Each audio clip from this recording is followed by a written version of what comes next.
living longer, living healthier, living better than ever before. Welcome to Mountain Pacific's Healthy Living for Life, a weekly series that gives you the information, education, and expert insight you need to become an active participant in today's ever-changing healthcare climate. Here now is today's program host. Our mental health has a huge impact on our everyday well-being, and even though it's incredibly important, we don't talk about mental health enough. Welcome to Healthy Living for Life, a show dedicated to helping you do just that. I'm Sarah Medley, your host, and today we're going to talk about ways to improve our mental health. Stay tuned. Welcome back to Healthy Living for Life. Joining us first today is Dr. Gomi with Frontier Psychiatry, headquartered in Billings. Thanks so much for being here, Doctor. Thank you, Sarah. So we're going to talk about mental health, and first up is it's a broad topic. So help us understand, what is mental health? Sure. First, I'd like to start by zooming out a little bit, because I know for those of us that work in healthcare, it's easy to get focused on the sickness, and the illness and trying to help people get better. But what we really want to make sure we don't lose sight of is the foundation of wellness or health underneath. That's what we're trying to get back to. So when I hear the term mental health, what I'd like to think about is, at what point for every individual are they in a nice balance in life? Meaning you're going to have things coming at you that are stressful, environmental stressors. You have things from your past, both your genetics from your family, your experiences earlier in life that have left lasting impacts on you. And everything's interplaying in a really complicated manner. But the point is, we can all be healthy because we can all find a balance where we know what we need to keep ourselves, in that middle ground. And if a lot of stress happens, sometimes we tilt, too far away, and we start having some signs of illness, whether then we get into things like depression and anxiety and all kinds of other mental health illnesses. But when I hear mental health, I think about, where's that steady state? And then how do we help people get back to it? And that's when we talk about mental health treatment. Very helpful. So you talked about depression and anxiety. What are some other well-known examples of mental illnesses?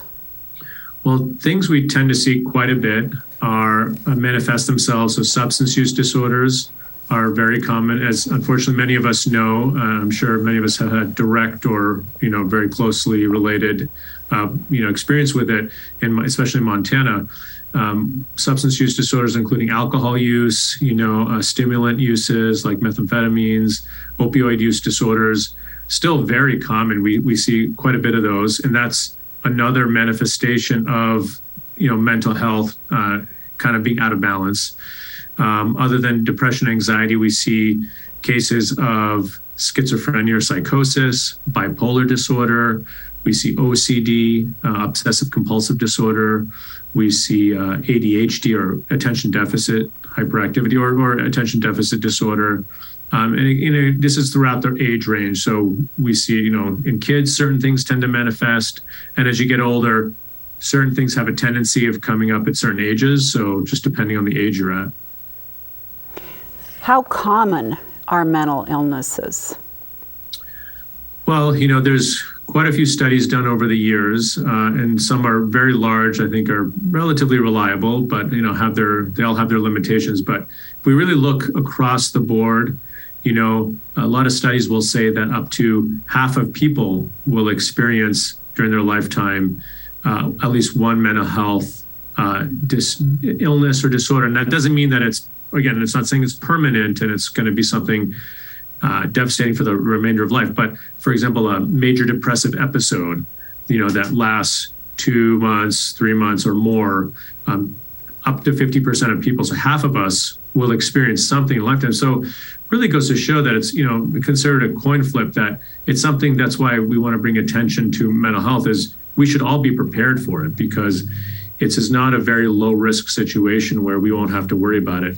We all need to be ready for something that might cause, an amazing amount of anxiety or depression. that impairs our day-to-day functioning that we really need to take a step back for. Can poor mental health affect us physically? Absolutely.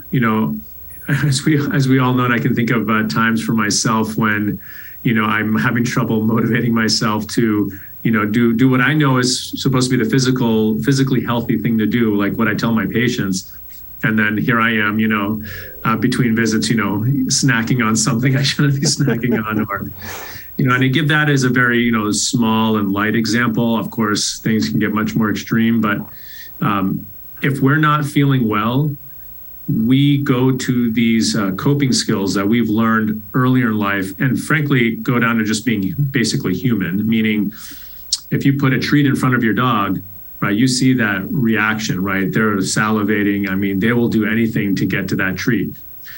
We have that part of our brain. We just have the ability to really suppress a lot of that reaction. So we have this humongous frontal lobe, and cortex that lets us process some of that. And so when I'm reaching for, let's say a donut, and, I'm feeling really stressed, I'm much more likely to reach for that donut and eat that donut when I'm under stress. If I'm feeling depressed, if I'm feeling anxious, I'm much more likely to make decisions that are not necessarily healthy. Eating is just one example, but I'm more likely, let's say, a coping skill I might have learned is, oh, you know what, it's really distracting and fun to go to the casino and spend a lot of money or buy scratch tickets. It's really distracting to go to the bar, or it's a coping skill for me to, start drinking more than I normally would. And so you kind of get the idea that that's where we're all unique. We're all different as humans, but we all have different ways where we cope. And so absolutely, if you're not feeling well with mental health wise, you're going to reach for things that will have physical impacts on you. So that's how we end up sometimes gaining weight, and getting ourselves in situations that are hard to get out of. Well, when we come back, we're going to take a break now, Dr. Gomi, but when we come back, we're going to talk more about mental health and how we can learn some tips of being a bit healthier. Stay tuned.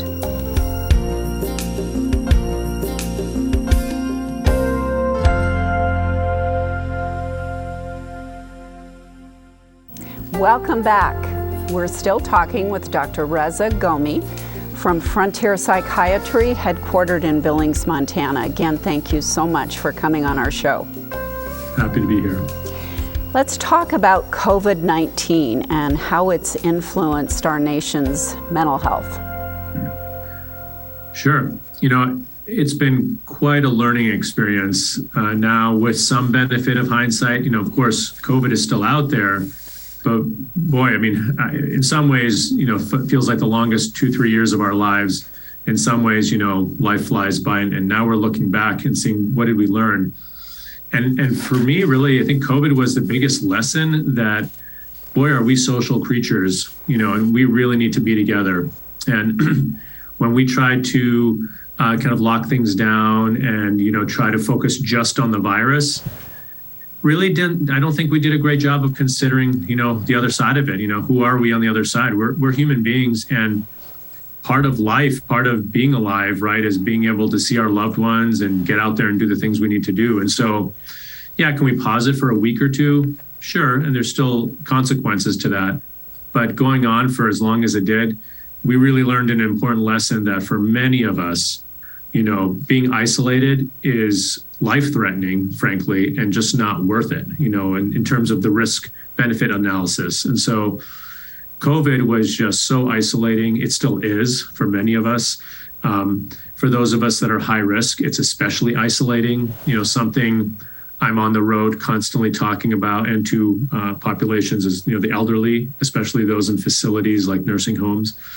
And that's a lot of the work I actually do with Mountain Pacific is focused on nursing homes. So that's where I tend to see firsthand the impact. And boy, I can't think of many things just that are more heartbreaking than someone spending the last days or weeks or the last year or two of their life in a nursing home without having social access to their family, their loved ones. It's as far as, I'm concerned, it's very hard for me to say that there's, any really good justification. Regardless of the risk. That's, how else do we want to live our lives and finish our lives? So, boy, that was a big lesson learned, that thinking, man, let's keep our elderly safe. And of course we had to, it was such a complicated decision, right? We had a situation where, they're at high risk. So the chance that the disease would result in very severe illness or death was very high for these folks. At the same time, if those are going to be the last, weeks or a year, giving some autonomy, some independence to choose what you want to do. So that's a lot of what comes to mind with COVID, but I know it had mental health impact across the board for all of us, right? Our school-age children had a huge impact. We saw a big increase in visits and questions from parents for symptoms that were coming up that they had never even seen before in their kids. Again, all stemming from disruption of routine, disruption of social connection. That was, I think, the biggest highlight across the age spectrum. So switching gears, before we talk really about mental health, how can we better manage mental health and stay healthy? So talk about some exercise we should be doing or things we could do to really stay better in regards to that mental health. Sure. I think the first step is, again, coming back to an understanding that mental health is something we will all inevitably have to deal with at some point. And if it's not a severe symptom that's impairing for ourselves, certainly someone in our very close proximity, our partner, our child, our parent, our sibling, will deal with it. So there's really no chance we get to live this life without, experiencing it very closely. So understanding that, what I would love to do is, help us all just accept that that's part of life and try to reduce what we call the stigma, right, of mental health. It's really hard to talk about. It's all kinds of, I think, shame and embarrassment, these emotions that can be carried with it. And so one thing that was, again, very possible, a little slight bright side of COVID was a lot of these conversations became easier because we had something that we could point to and say, man, we need to talk about depression because look how many people are depressed because of this. So once we elevate there, then what I like to do when I'm talking to myself or with people I'm helping is always focusing on little baby steps, one small step at a time, focus on making one new habit. And so I think it's tempting to jump in, we get bombarded with advice and make lists and think look at all these things I have to do. But what I like to do is it's a combination of building mindfulness combined with an action or a reaction. So for example, maybe I'll kind of make a mission for this week or these next couple of weeks to notice, what do I reach for when I'm feeling that ping of anxiety or stress? But again, I'm using mild symptoms here.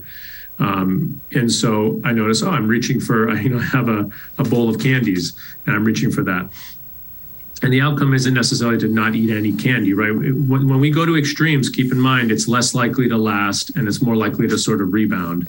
That's why a lot of diets, right, through all the decades we've lived, right, there's always some new hot diet, right, and they don't tend to work. When you follow people a year later, it doesn't really tend to work. So I don't like to go that way. What I like to say is choose one thing, focus on it, make a new habit. Like, you know what, I'm going to buy, I'm noticing I really like that sweet. I'm going to replace that with something with less sugar.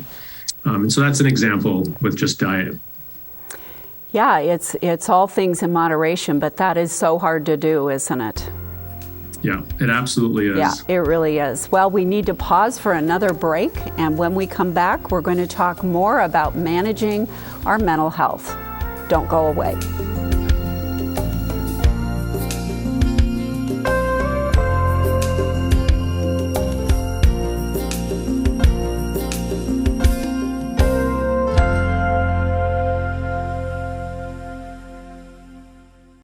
Welcome back. We're still talking with Dr. Reza Gomi of Frontier Psychiatry. So again, thank you for spending time with us.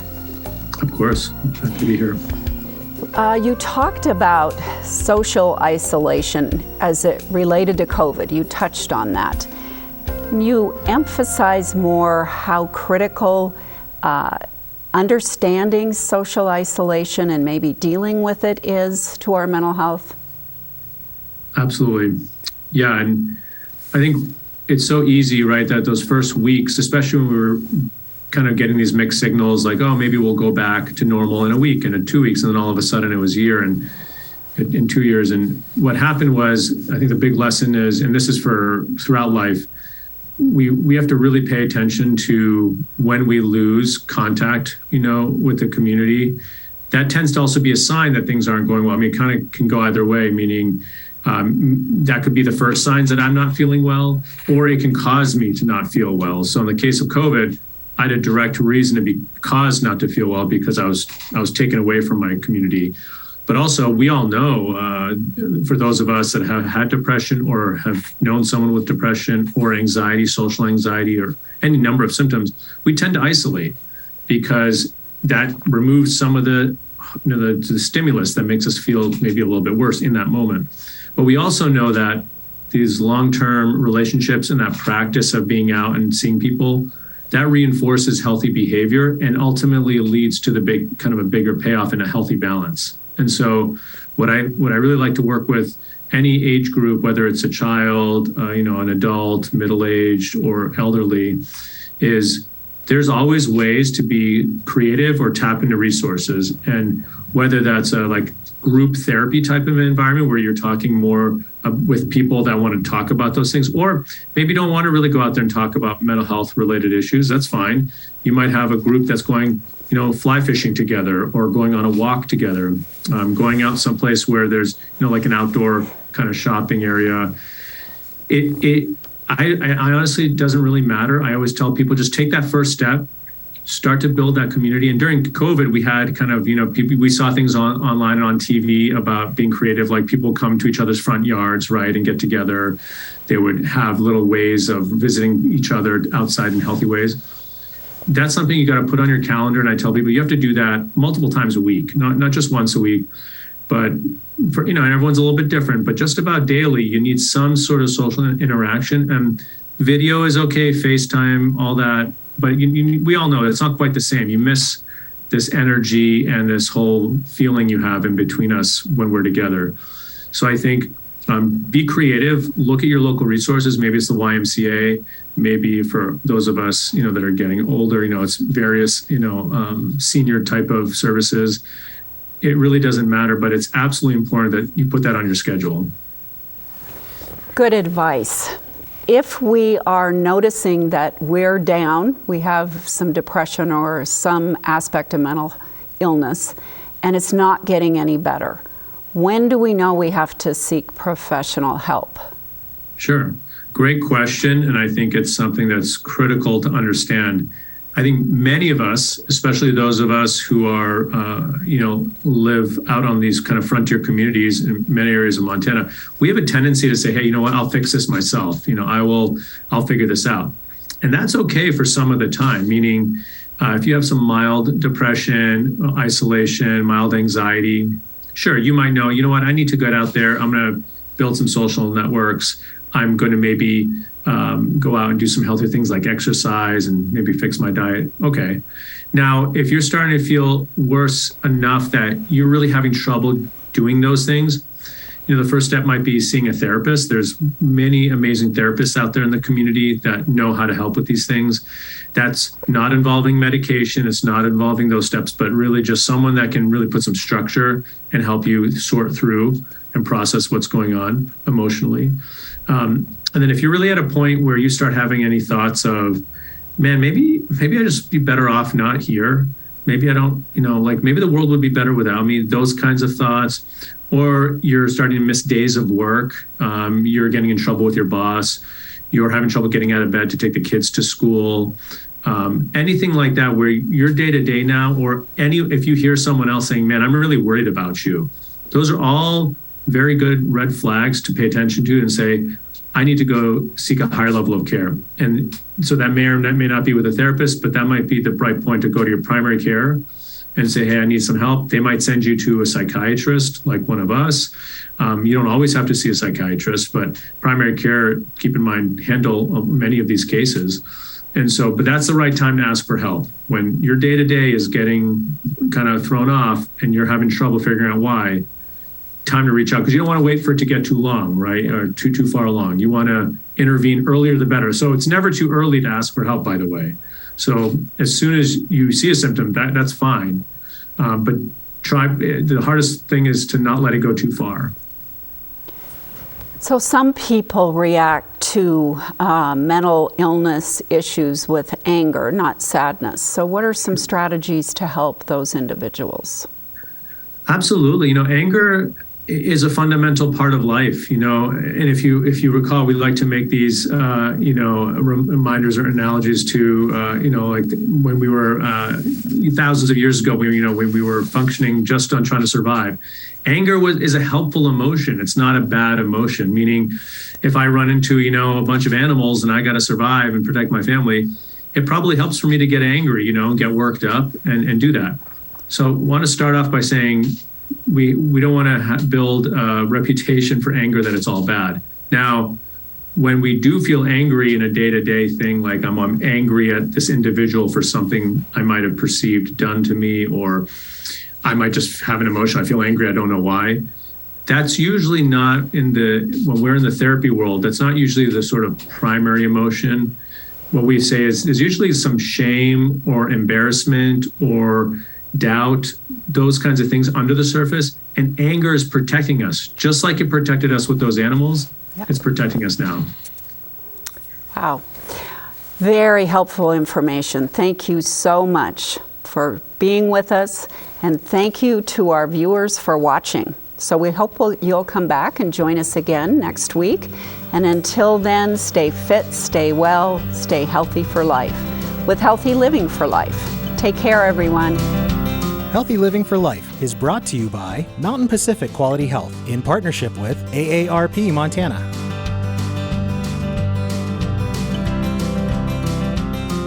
We'd love to hear from you. If you have suggestions for future programs, visit our website at mpqhf.org or call us at 406-443-4020. You can also catch us on YouTube by visiting our website and clicking on the Healthy Living for Life logo.